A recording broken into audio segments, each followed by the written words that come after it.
కలియుగ దైవం శ్రీ వెంకటేశ్వర స్వామి సన్నిధికి చేసిన వెలుగుడు మండల నాయకులకు విలేకరులకు పేరు పేరు నమస్కారం తెలియజేస్తూ,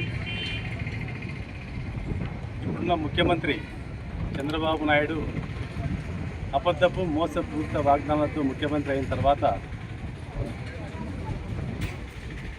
అందరం ఆరాధించే కలియుగ దైవమైనటువంటి శ్రీ వెంకటేశ్వర స్వామి ప్రసాదంలో లడ్డులో కల్తీ, జంతువుల కొవ్వుతో కల్తీ జరిగిందని చెప్పేసి అబద్ధపు ప్రచారాన్ని సోషల్ మీడియా ద్వారా రాష్ట్రమంతా వ్యాపింపజేయడం.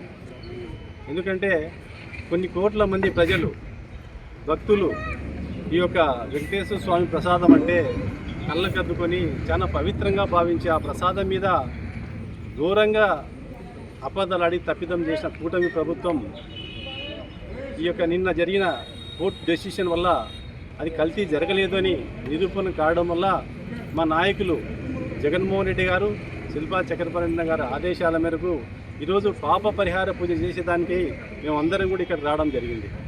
ఎందుకంటే రాజకీయాలు అనేది చేయొచ్చు, అయితే కలియుగదైనటువంటి వెంకటేశ్వర స్వామి గుడిని వేదికగా ఒక లడ్డూను ఒక అస్త్రంగా రాజకీయం కోసం వాడుకోవడం అన్న తప్పిదం అనేది చాలా దారుణం.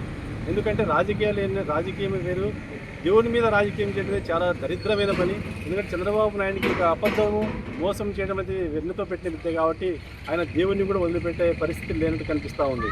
కాబట్టి అలాగే ఆ పవన్ కళ్యాణ్ కూడా ఆలోచన చేస్తే ఆ రోజు మన తిరుపతి మెట్లెక్కి యొక్క ప్రక్షాళన చేస్తున్నాం, నేను యొక్క సనాతన ధర్మాన్ని ఆచరిస్తూ అని చెప్పేసి ఈ యొక్క కల్తీ జరిగింది, తిరుపతి అపవిత్రమైందని చెప్పేసి పాపం కోట్ల మంది జనాల మనోభావాలు దెబ్బతీసే విధంగా ఆ రోజు ఆయన యొక్క క్లీన్ చేయడం కూడా జరిగింది. అయితే ఈరోజు ఏం జరిగింది, అదే ఎన్డీటీపీ అయితేనేమి సుప్రీంకోర్టు కూడా ఎటువంటి కల్తీ లేదని నిర్ధారించిన తర్వాత ఇప్పుడు కూటమి ప్రభుత్వం కావచ్చు, పవన్ కళ్యాణ్ ఏం సమాధానం చెప్తాడని అడుగుతా ఉన్నా. ఇప్పుడు పైనుంటి కిందికి అడుక్కుంటూ రావాలి కదా అని ఆలోచించండి అని కూడా చెప్తా ఉన్నాం.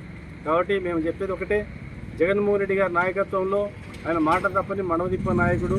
అదే ఈ కల్తీ జరిగింది ఎప్పుడయ్యా అంటే చంద్రబాబు నాయుడు గారు అధికారంలోకి వచ్చిన తర్వాత వారి యొక్క టెండర్ ఆధ్వర్యంలో జరిగిన ఒక టెండర్లోనే ఆ నెయ్యి ఏదైతే తీసుకున్నారో అదే కల్తీ జరిగిందని పంపించిన తర్వాత అది వీళ్ళందరూ కూడా విష ప్రచారం చేసి కల్తీ అని చెప్తే సుప్రీంకోర్టు కాదని మళ్ళీ అదే కల్తీని తేల్చి చెప్పారు. కాబట్టి ఇదంతా కూడా చంద్రబాబు నాయుడు పన్ను కుట్రని ప్రజలకందరూ తెలియజేసే విధంగా, ఎందుకంటే ఇక రాష్ట్ర ప్రజలందరూ కూడా ఈరోజు ఈ యొక్క ఘోరమైన తప్పిదానికి కష్టాలు నష్టాలు అనుభవించకుండా మా పార్టీ వైఎస్ఆర్సీపీ పార్టీ ఆధ్వర్యంలో ప్రజలకందరూ కూడా మేలు జరగాలని చెప్పేసి మేమందరం కూడా వెంకటేశ్వర స్వామిని కోరుకుంటా ఉన్నాం. కాబట్టి ఇప్పటి నుంచి అయినా సరే, నిన్న కూడా శ్రీశైలంలో కరివైన అన్నదాన సత్రం బ్రాహ్మణులు అంటే మనకు దేవునికి భక్తునికి దేవునికి మధ్య అనుసంధానమైన బ్రాహ్మణుల యొక్క కరివైన సత్రాలను కూర్చోవడం జరిగింది. అంటే వాళ్ళు బ్రాహ్మణులు వదిలిపెట్టరు, దేవుణ్ణి వదిలిపెట్టరు, అలాగే రాష్ట్ర ప్రజలను వదిలిపెట్టడానికి పెద్ద నిదర్శనం అవసరం లేదు. ఎందుకంటే అబద్ధాలు చెప్పి అధికారులకు వచ్చిన చంద్రబాబు నాయుడు దేవుణ్ణి వదిలిపెట్టలే, దేవస్థానాలను వదిలిపెట్టలేదు, ఎక్కడ చూసి అరాచకాలు చేస్తూ ఉన్నాడు. కాబట్టి భవిష్యత్తులో జరగబోయే ఎలక్షన్స్లో ప్రజలందరూ గమనిస్తూ ఉన్నారు. ఖచ్చితంగా వాళ్ళకి బుద్ధి చెప్తే కాలం ఆసన్నమైందని కూడా తెలియజేస్తూ, అలాగే వాళ్ళకందరికీ కూడా మంచి బుద్ధి ప్రసాదించాలని వెంకటేశ్వర స్వామిని కోరుకుంటూ సెలవు తీసుకుంటా ఉన్నారు.